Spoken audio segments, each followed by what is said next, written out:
Echoes of the End. A Faded. A story of the last days. The world had changed. Not suddenly, not with a bang, but like a slow fade, a picture losing its clarity over time. At first it had been barely noticeable.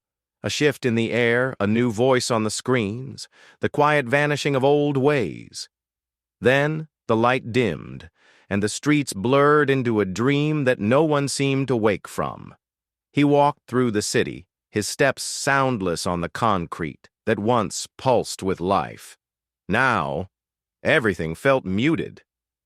Faces passed him, featureless, their expressions wiped away by the hum of obedience. The mark, small, glowing, unseen by those who had taken it, flashed under the dull street lights. A scan of the wrist, a nod of approval. A gate unlocked.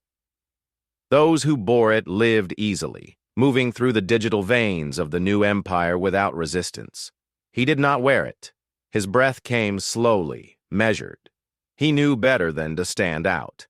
The watchers, silent figures with empty eyes, moved through the streets, scanning, searching. They were not men, not entirely. The machines had learned to mimic flesh, to think in ways they were never meant to. The old world was gone. He passed the remnants of a church. The door had been sealed, and the windows blackened. No one spoke of it anymore.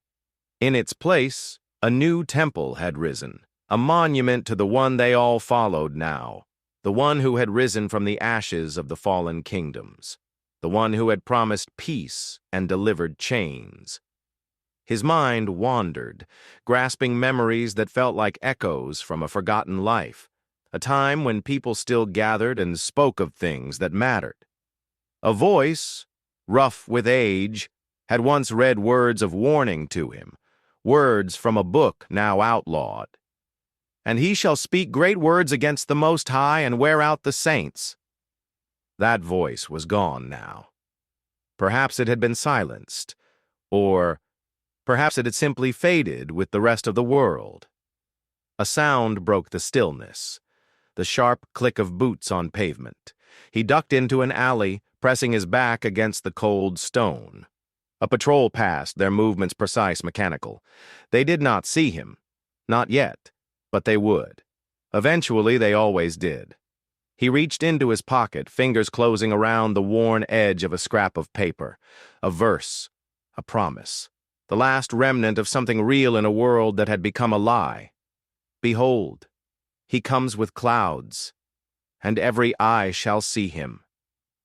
They had erased him from the city. They had burned his words and buried his name beneath the weight of their new order. But he was still coming. And he would be there when the sky cracked open, when the light returned, when the blur finally cleared.